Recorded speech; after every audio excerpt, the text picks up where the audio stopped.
Una heredera asesinada mientras dormía. A la gente que vive en comunidades valladas no la matan como la mataron a ella. Una familia llena de sospechosos. Cuanto más dinero y más bienes poseen, más raro resulta. En el mundo no había dinero suficiente para esos chicos. Y un equipo de investigadores que no quería rendirse. Quiero al despiadado asesino que le metió esas balas en el cuerpo. Una novela de misterio de 7 años con un bote de 7 cifras. Esta noche en Poder, Privilegio y Justicia. La heredera y el asesino a sueldo.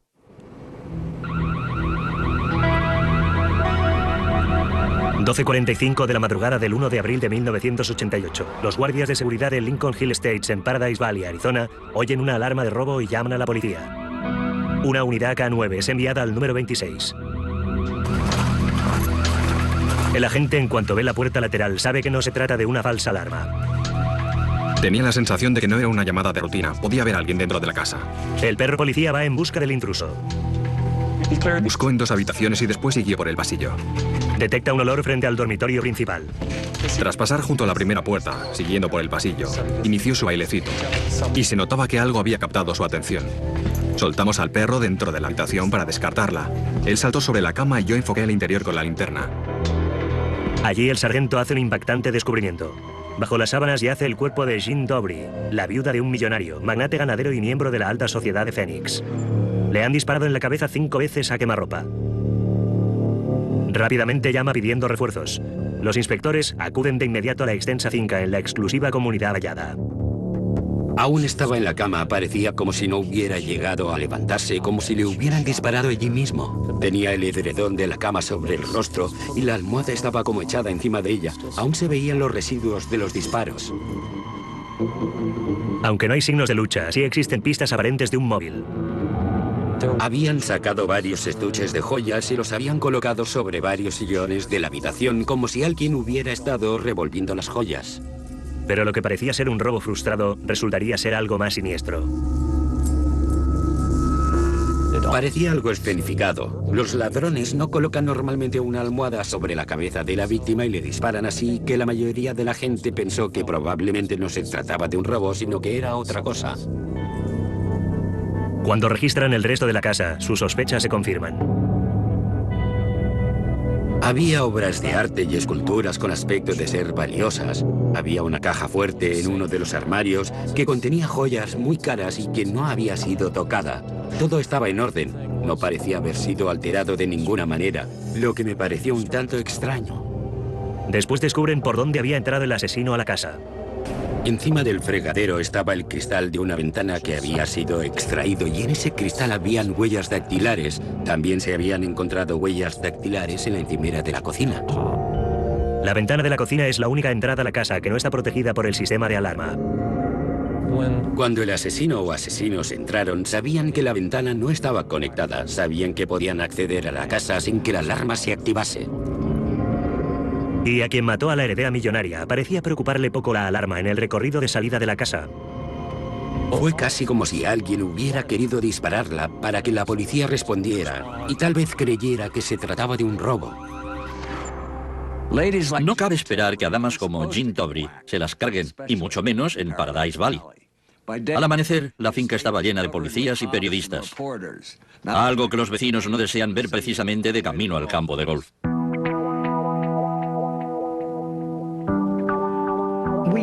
Sabíamos que la comunidad de Phoenix se iba a esforzar mucho en resolverlo. No era buena cosa que se hubiera asesinado a una figura de la vida social aquí en Phoenix. Todo el mundo quería resolverlo. Además, el apellido Dobry generaba un gran interés en el seno de la comunidad. Sé que la jefatura de policía de Phoenix al principio empleó muchos recursos en su intento de seguir pistas. Jean Dobry no tenía muchos enemigos. Lo que sí que tenía era mucho dinero. La policía desde el principio buscó dentro de la familia un posible móvil, a posibles sospechosos, porque aquello no había sido en realidad un robo, y ellos estaban totalmente convencidos. La policía enseguida supo que cuando el marido de Jean Dobry murió en 1983, dejó su multimillonaria fortuna a su esposa. Si sus hijos querían recibir una parte de ese dinero, iban a tener que esperar. Dejó en un fideicomiso $4 millones a los que ella estaba autorizada a acceder durante su vida e iba a recibir ingresos de ese fideicomiso. Y después, a su muerte, el grueso de ese fideicomiso iría a parar a los 3 hijos que Ed había tenido de otro matrimonio. Ed padre sabía que las relaciones entre sus 3 hijos y Jean no eran estupendas. Mantenían una relación áspera, por decirlo de forma suave. Y ese trato se deterioró muy deprisa tras la muerte de Ed padre. Y los hijastros de la víctima no eran los únicos miembros de la familia con posibles motivos. Los inspectores supieron que Jean recientemente había contratado una póliza de seguro de vida por valor de $2,7 millones, nombrando beneficiaria a su única hija, Debbie. Investigaron todas las opciones posibles que se les ocurrieron. Indagaron a la amada hija de Jean. Quizá ella quería ver a su madre muerta por el dinero. La gente de las comunidades valladas no muere muy a menudo de la forma en que ella murió, salvo que se trate de un golpe desde dentro. El asesinato de Jean Tobry tenía todos los elementos de una buena novela de misterio. Una heredera muerta, una fortuna al alcance y un tufillo de hostilidad. El caso se estaba calentando más deprisa que el desierto de Arizona en julio.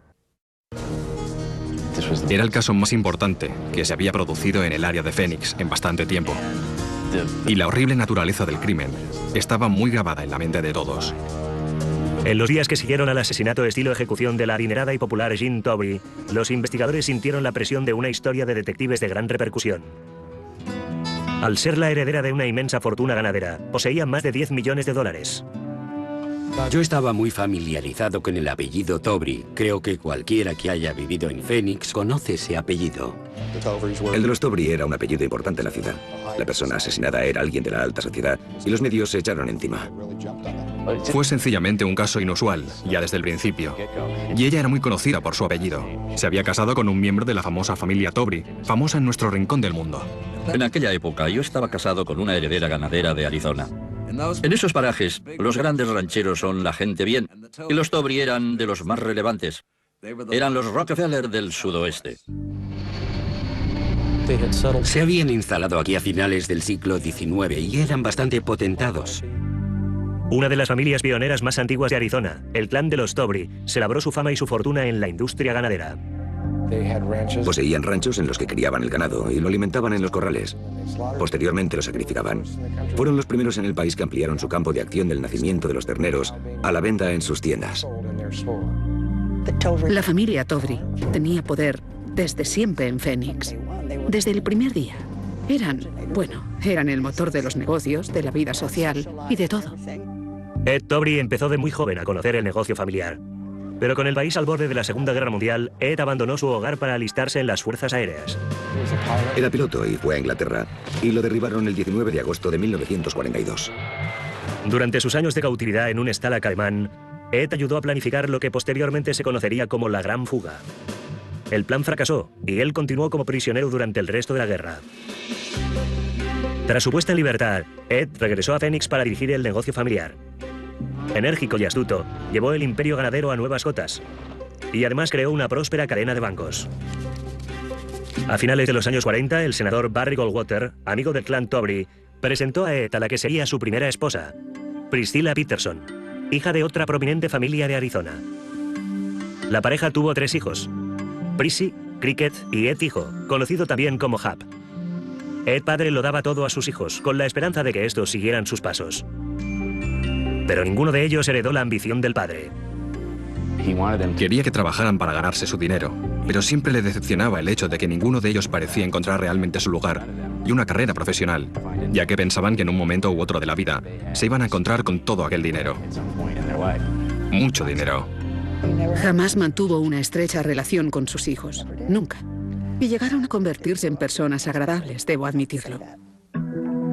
En 1967, Ed y Priscilla se divorciaron.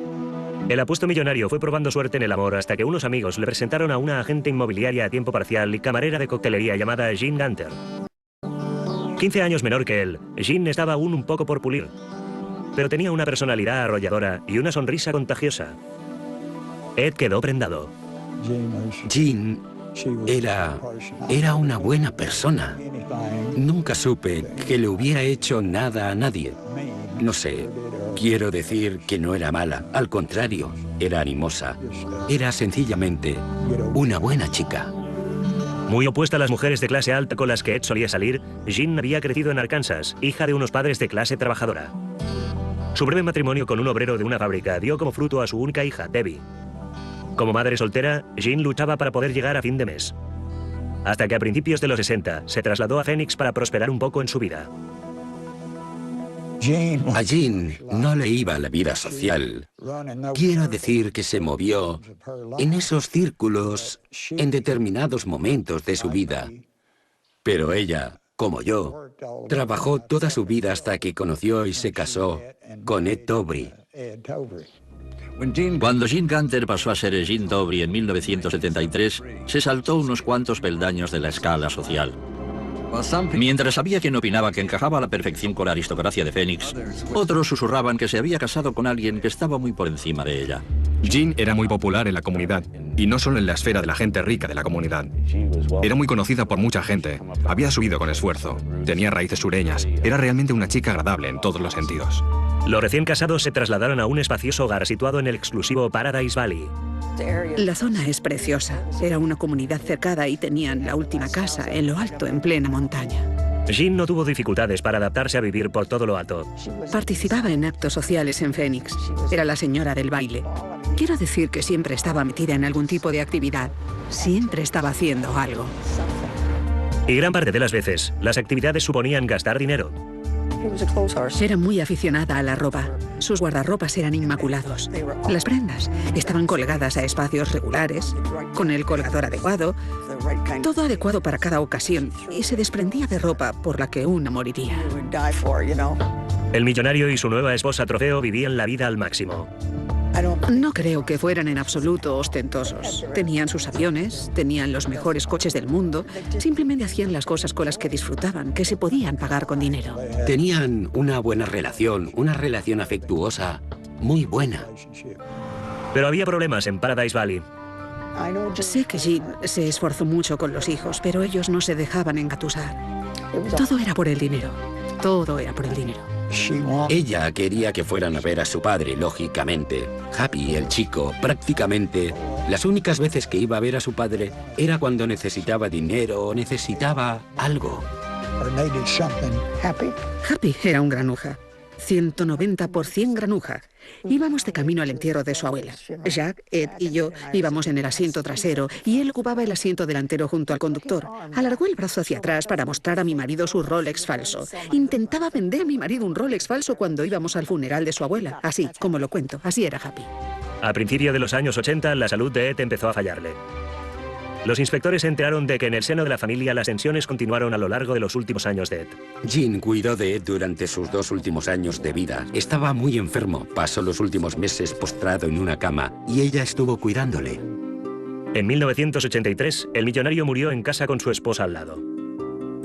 Pero en la lectura del testamento, las cosas se pusieron feas cuando los hijos de Ed se llevaron la peor parte. La mitad de la fortuna de Ed fue a parar a Jean, mientras que el resto del dinero fue puesto en un fideicomiso. Los hijos solo podrían cobrar el dinero tras la muerte de Jean. Todos iban a tener dinero suficiente para vivir bien. Los bienes de Ed ascendían a millones de dólares. Sin embargo, sus hijos se oponían frontalmente al hecho de tener que pagar impuestos sobre el fideicomiso hasta que Jean muriera. Quizá Ed Tobry había sido un empresario astuto, pero su última gestión había sido un desastre. Si creen que los hijos se consideraron maltratados en el testamento, esperen a oír la carta que papá había dejado. Queridos Cricket, Prissy y Javi, esta es solo una carta para complementar mi testamento. Ninguno de vosotros ha sido capaz de ganarse la vida por su cuenta. Malas compañías, ningún deseo de tener estudios, ningún esfuerzo para mejorar vuestra capacidad de aprendizaje, ningún deseo de tener una familia y un hogar. En ella expresaba su amor por Jean y lo unidos que habían estado, y el hecho de que se hubiera planteado excluirlos del testamento, pero que fue Jean quien le convenció de que no era lo más correcto. Ninguno de vosotros se ha ganado su herencia. Por lo tanto, agradeced lo que se os dé. Dios nos puso en esta tierra no para ser una carga para los demás, sino para crear y producir. De lo contrario, vuestro sitio no está aquí. Con todo mi amor. Adiós y buena suerte, papá. Los amigos contaron a los inspectores que con la desaparición de Ed, la ya inestable relación de Jean con los hijos de este empezó a venirse abajo. Las cenizas de Ed estaban en el tanatorio. Jean fue allí a recogerlas y una de las hijas, la más joven, las había recogido ya. Ni siquiera sabemos dónde están las cenizas de Ed. Lo que hicieron los hijos fue llevarse las cenizas de Ed y dividirlas entre los tres, sin incluir a Jean en el proceso. Después de eso, ella no volvió a hablarles jamás. Las fricciones familiares pasan a ser el foco central en la investigación del asesinato de Jean. Pero en las entrevistas con la policía, los 3 hijos de Ed ofrecen una sólida coartada. Hap tenía coartada. No había estado en la casa aquella noche, ni había estado en la zona. Al comparar las huellas dactilares de los hijos con las encontradas en el escenario del crimen, los policías se quedaron con las manos vacías. La hija de Jean, Debbie, tampoco coincidía, y la policía la eliminó de la lista de sospechosos. Comparaban las huellas con todas las personas que encontraban que consideraban que posiblemente habían podido actuar en esa zona, pero ninguna coincidía. Las pistas prácticamente se estaban agotando. Cuando se da descanso al cuerpo de Jean, su asesinato sigue siendo un misterio. La ausencia de sus hijastros da origen a especulaciones entre los asistentes. Mis primos me decepcionaron al no asistir al entierro. No vino nadie. A mí me parecía que era su responsabilidad venir en representación de la familia. Mientras la policía sigue buscando pistas, los amigos de Jean lo tienen ya muy claro. Estábamos en el aparcamiento a punto de ir al velatorio y el administrador de los negocios de mi tío se acercó y me dijo: Phil, esto lo ha hecho tu primo Happy. Yo me quedé de piedra y solamente le dije que esperaba que atraparan a quien lo hubiera hecho. Estuvo bien que Prissy, Cricket y Hap no acudieran al funeral. Quizá los amigos de Ginny los habrían linchado allí mismo. Pero los policías tenían las manos atadas y pronto el caso más candente de Phoenix se enfrió como el hielo. Durante 5 años, el notorio asesinato de Jean Tobre continuó sin resolver. Creo que siempre que no se consigue resolver un caso, existe una cierta dosis de frustración. Buscaron por todas partes y sencillamente no lograron encontrar nada lo bastante sustantivo como para que se tradujera en un genuino arresto por asesinato. Los investigadores originales habían revisado todas las pistas y todas las pruebas, tras años de no encontrar nuevas pistas. Al final, el caso se asigna a la Brigada de Casos en Suspenso. Repasando los expedientes del caso, el nuevo equipo hace un increíble hallazgo. Una cinta de cassette que en su día había proporcionado la hija de Jean.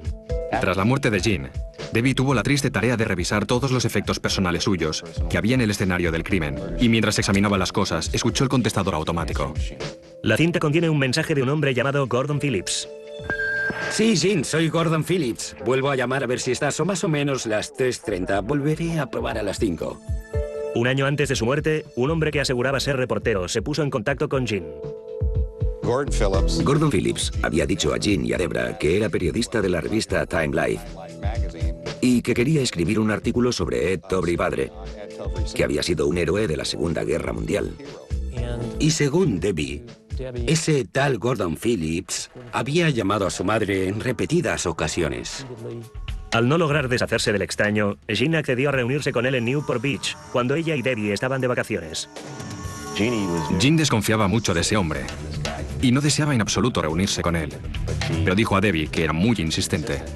Pero cuando se encontraron, Phillips no parecía tener muchas preguntas sobre Ed padre. Parecía más interesado en Jean. Debbie se había llevado consigo de Phoenix a Newport Beach un montón de recuerdos de guerra de Ed, libros y cosas que ella consideró que podían interesarle si es que pensaba escribir un artículo. Y Debbie dijo que no tenía ningún interés y que francamente había asustado a Debbie. Pensó que había algo raro en aquel hombre. Jean no volvió a saber nada de Phillips, pero quedó lo bastante aterrada como para guardar su mensaje. Los investigadores consideraron que la pista pasada por alto podía arrancar de nuevo el caso. Tomaron un fragmento de la grabación del contestador automático, indicaron que era una pista que querían seguir y pidieron al público información sobre quién podía ser esa persona. En cuestión de días, la policía recibió una avalancha de nuevas pistas. Un informador anónimo está convencido de que la voz de la cinta pertenece a un hombre de Phoenix llamado James Butch Harrod. Quien nos llamó nos proporcionó el nombre completo de James, señas y la fecha de nacimiento, algo bastante insólito, porque la mayoría de las llamadas anónimas que se reciben sobre crímenes no son tan específicas, y eso obviamente despertó nuestro interés. En la superficie, Butch Harrod parece ser un tipo corriente. Ha ido de un empleo esporádico a otro, no tiene antecedentes criminales ni huellas dactilares archivadas. Pero la policía se entera de que Butch tiene ciertos contactos sospechosos. Mientras la investigación policial continuaba, se supo de una ostensible relación profesional entre Hap y Butch. Butch había sido una especie de compinche para Hap, el hombre del dinero, en aventuras comerciales fallidas en China y Chile. Y así fue como se descubrió la vinculación entre Butch Harrod y la familia Tobry. Después, más buenas noticias. Los inspectores originales, en un momento dado, habían pedido a Debra que ayudara a confeccionar este retrato robot. Sacamos una foto del permiso de conducir de James. Y recuerdo que en aquel momento dijimos, las características faciales de esta foto sí que tienen una similitud con el retrato robot que se hizo años atrás.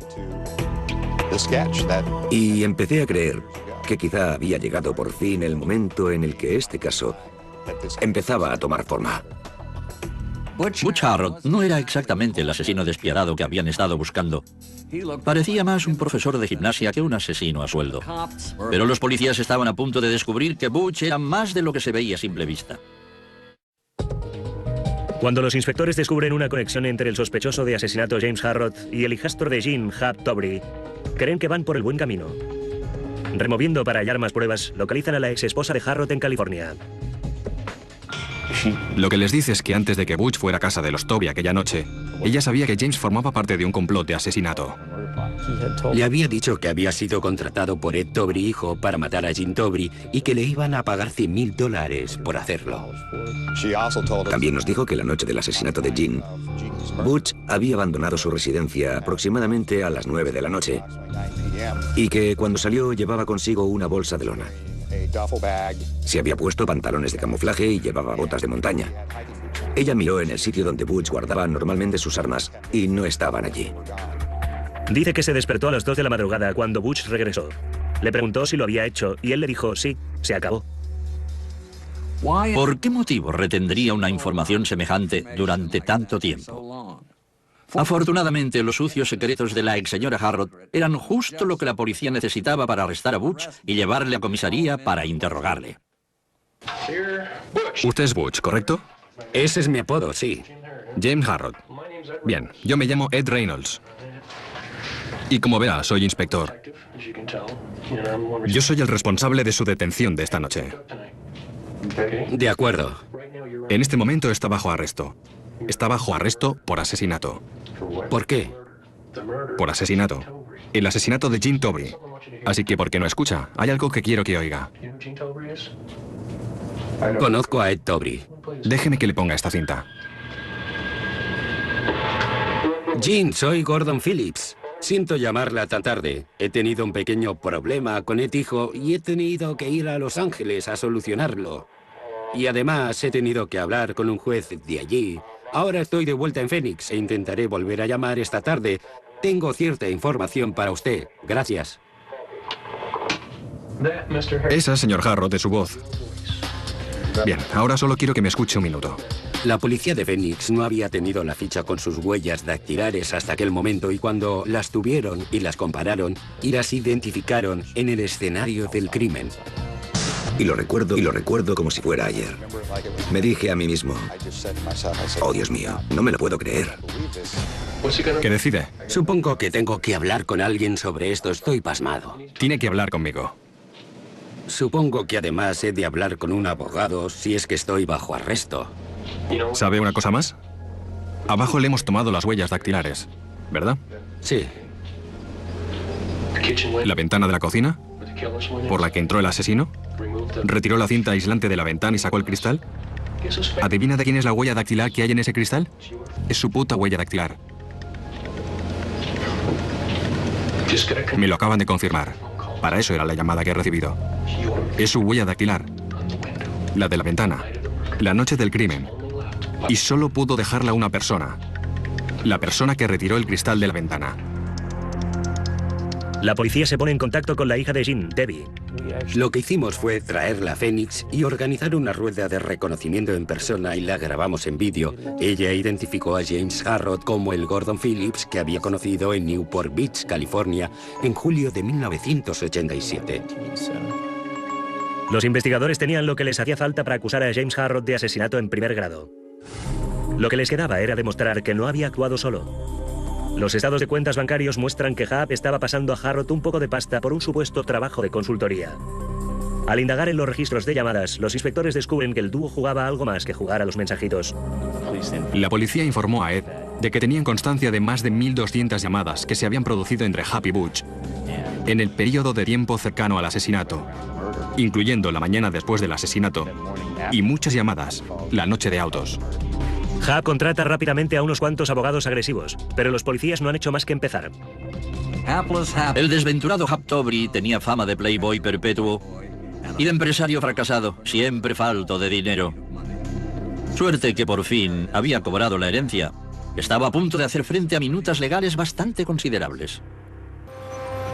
Pasan las semanas y Butch Harrod continúa negando haber formado parte del supuesto complot para matar a Gene Tobry. Él siempre sostuvo su inocencia. Insistía en que no sabía nada de aquello. Y estaba seguro de que Ed Tobry tampoco sabía nada. Y estaba confuso, creo. Asustadísimo. Su vida entera estaba totalmente desintegrada. La relación de Hub con el asesinato es con mucho circunstancial, y los fiscales no pueden permitirse un caso poco sólido ante el tribunal. Deciden llevar a juicio primero a Harrod, con la esperanza de que la condena le haga confesar. Ya se ocuparán luego de los otros posibles conspiradores. A uno le gustaría procesar a todos los implicados en un homicidio, pero tienes que hacerlo basándote en las pruebas. Considerábamos que eran sólidas contra él. Los fiscales deben hacer frente al juicio sin una prueba clave. La exesposa de Butch no puede testificar sobre las conversaciones que mantuvo con su marido la noche del crimen. Mientras estás casado, no puedes ser llamado a testificar contra tu cónyuge. Incluso una vez ese matrimonio ha terminado, las comunicaciones entre cónyuges están protegidas. El juez dictaminó que ella podía hablar de lo que había visto y observado, pero no de lo que habían hablado. El Estado insiste en su teoría de que Hub pagó a Harrod para que asesinase a Gene Tobry. Fue contratado para hacerlo y por eso sus huellas dactilares están en nuestro escenario del crimen. No tenía ninguna otra relación conocida con Gene Tobry. No existía ningún motivo para que sus huellas estuvieran en casa de Gene. Pero al no acusar a Hub de coconspirador, no cabe duda de que surgirán preguntas. No se había trincado al pez gordo, esa era la pregunta. ¿Por qué no estaba arrestada la persona que posiblemente había estado detrás de todo ese asunto? El gran ausente en la mesa del acusado en el Palacio de Justicia del Condado de Maricopa era Edward Tobry, hijo. Pero no se equivoquen. La presencia de Hub se haría notar en la sala del tribunal entre martillazo y martillazo. En los alegatos iniciales, los fiscales dicen al jurado que el caso es un sencillo relato de asesinato por beneficios. Los fiscales adujeron los móviles clásicos en innumerables casos de asesinato. Dinero, odio. Los hijos iban a recibir el dinero si Gene moría prematuramente. Y el odio a Gene por ser la intrusa en su sueño de vivir eternamente en el regazo del lujo, con el dinero de Ed padre. El acusado también tenía mucho que ganar. Butch Harrod obviamente no entró en esa comunidad vallada y allanó la casa de Gene Tobry porque sí. Es imposible que fuera así, sin más. Había un motivo para que Butch lo hiciera, que le estaban pagando por hacerlo. ¿Por qué si no habría entrado en esa casa? ¿Y por qué si no habría dejado sus huellas dactilares por todas partes? El Estado demuestra que Harrod mantuvo un estrecho contacto con Hub en la época del crimen. Existía una evidente relación entre Hub Tobry y James Harrod, que corroboraban los cientos de llamadas telefónicas que se produjeron entre los dos. Además de eso, también ejecutamos órdenes de registro en la residencia de Tobry y en su negocio en La Joya, California. Por ejemplo, en el negocio, localicé un recibo de correo urgente de una carta que Hub había enviado a James aquí, a Phoenix. Pero la defensa dice que la relación era estrictamente profesional. En el tema del registro telefónico y el contacto entre James y Hub, creíamos que teníamos una explicación totalmente legítima. Sus contactos telefónicos eran por cuestiones de trabajo. Cuando la hija de Gene Debbie ocupa el estrado, dice al jurado que Harrod es el hombre que conoció en Newport Beach. El Estado también llama a testigos que identifican la voz en la cinta del contestador automático. La cinta era tremendamente importante. Teníamos a 5 o 6 testigos que subieron al estrado y dijeron: la voz de esa cinta es la de James Harrod haciéndose pasar por Gordon Phillips. Pero hasta el momento, la prueba más irrecusable son las huellas de Harrod en el escenario del crimen. Teníamos sus huellas dactilares en el panel de cristal. En ambas caras teníamos una huella dactilar que había dejado en la moldura que se había extraído de alrededor de la ventana. Teníamos sus huellas dactilares y palmares sacadas de la encimera de la cocina.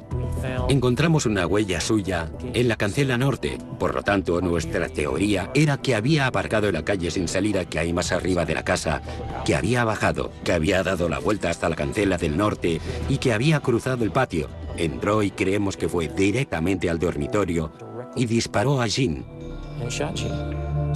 A la defensa le resulta muy difícil explicar las huellas.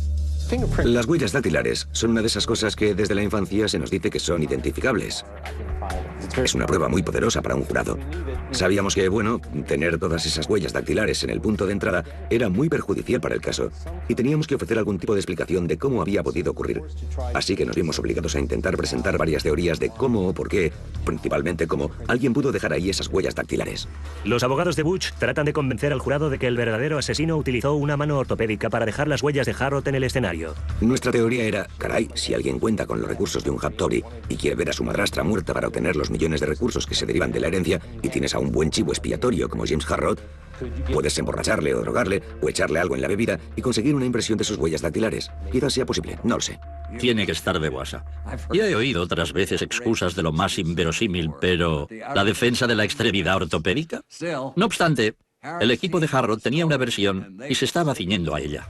Creo que cuando te paras a pensar es ridícula. Quiero decir, pensar que alguien subiera allí con una especie de artilugio que llevara sus huellas impresas y que las plantara por toda la casa, es que no tiene ningún sentido, no sé. A la gente no le gusta atraer la atención sobre sí o sobre quién podría estar involucrado en un asesinato. Por lo tanto, ¿por qué tomarse tantas molestias para implicar a alguien como James Harrod? Cuando Butch decide testificar, no ofrece ninguna explicación. En realidad, nadie esperaba que ocupase el estrado. Los acusados en casos de homicidio raramente lo hacen. Y fue lo mismo que si se le hubiera juzgado por tirar papeles al suelo. En su testimonio no hubo en realidad ningún componente emocional en absoluto. Y de nuevo lo negó todo hasta el final. Pero entonces Butch comete un grave error. Dice que jamás habló a nadie del asesinato. Argumentamos, vaya, espera un momento, ha abierto usted la puerta porque nosotros tenemos pruebas de que sí se lo dijo a alguien, a su mujer. Y el juez estuvo de acuerdo con nosotros y nos había permitido aportar esa prueba. En una jornada de testimonios irrecusables, la exesposa cuenta al jurado que Harrod no solo admitió el complot, sino que recibió cuantiosos pagos en efectivo durante meses después del asesinato. Los abogados defensores atacan su credibilidad. Nuestro enfoque fue que ella era increíble porque había ido a Barbados con él, con dinero que posteriormente calificó como dinero de sangre. Y teníamos pruebas de que lo había pasado estupendamente en el viaje. Y sin embargo, ahora estaba hablando de lo horrorizada que estaba y de que no podía vivir con James. Y cuando lo piensas dices, a ver, espera un segundo, porque aquí hay algo que no encaja. Si es cierto que pensabas que era dinero de sangre y no podías soportar estar junto a él, ni siquiera tolerar más su presencia, ¿cómo es posible que fueras a Barbados, te tumbaras en la playa y lo pasaras tan bien con él? En solo 3 horas, el jurado alcanza su veredicto y declara a Butch Harrod culpable de haber asesinado a Jim Tobri. Me dio la impresión de ser un timador de poca monta que se creía un poco más listo que todos los demás. Una vez hubieran condenado a Butch, lo esposaron y lo condujeron fuera de la sala del tribunal. Y se detuvo justo delante de mí. Y le dije, que tenga suerte, Butch. Me miró directamente a los ojos y dijo, mi suerte acaba de agotarse. A pesar del veredicto, quedaban preguntas pendientes. Todos los miembros del jurado creían que Hap-Tobri estaba definitivamente implicado junto con Butch. Y se preguntaban, ¿cuándo se va a hacer justicia en este caso? El Estado espera que la respuesta llegue más pronto que tarde. Al encararse con la pena de muerte, Harrod tiene una oportunidad más de salvar su vida. Creíamos que había otros individuos implicados en este asesinato. Y teníamos la expectativa y la esperanza de que Butch delatara a esos otros individuos. El Estado tenía a Butch bien agarrado. Si Butch cantaba en Phoenix, seguramente Hap-Tobri llegaría a oírle desde su casa de la playa en La Joya. Mientras espera la sentencia por el asesinato de Jim Tobri, Butch Harrod tiene una última oportunidad de sincerarse. Pero cuando llega el día, sigue sin cantar. En este caso, la gente va a preguntarse siempre, ¿por qué no ha confesado Butch? ¿Por qué no confesó? Pudo haber conseguido un trato, que quizá le habría salvado la vida. Ahora mismo no estaría en el corredor de la muerte. No tiene las pruebas que corroborarían su alegación contra Hap o contra quien sea. No puede demostrarlo, ahí no hay nada. Lo que me preocupa es que posiblemente había otros implicados con él y que los está protegiendo por el motivo que sea. Quizás son personas próximas a él y no quiere delatarlos, no lo sé. Pero lo que sí sé es que las pruebas demostraron claramente que fue James Harrod quien mató a Jim Tobri. Pero hay quien cree que el hombre del dinero y cerebro de este asesinato logró quedar impune. No podrían haber construido este caso sin convencer al jurado de que Hab Tobri hizo que James cometiera el crimen. Y sin embargo, Hab nunca ha sido encausado, nunca ha sido acusado, nunca ha sido arrestado, nunca ha sido juzgado y nunca ha sido condenado. Preferiría ver a Happy donde está James Harrod que ver al mismo James Harrod allí, porque no fue más que un instrumento, como un arma o algo parecido. Los investigadores tienen la esperanza de que si Butch no les ayuda, a la larga otro lo hará. Aún había un buen número de huellas dactilares sin identificar. Concretamente, había los pedazos de moldura. Había como mínimo una o más en el pedazo de cristal que no llegamos a identificar. Y había varias en el dormitorio de Jean. Es muy posible que alguien entrara con James Harrod para ayudarle a cometer el crimen. Nos gustaría averiguar a quién pertenecen esas huellas y cuál pudo ser su implicación en este caso. No hay estatuto de limitaciones en el asesinato y el caso nunca se ha cerrado. Hasta entonces, no habrá justicia para Jean Tobri. Se casa con uno de los hombres más poderosos en la historia moderna de Arizona. Por fin se halla en una posición de privilegio y nunca llega a tener la oportunidad de disfrutar realmente de ella. Sé que Ed o Jean jamás habrían imaginado que algo así pudiera suceder.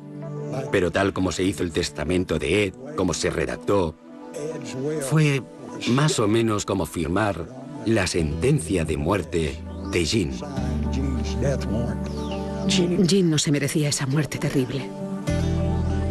Era una mujer hermosa, divertida, amable, generosa, tan generosa.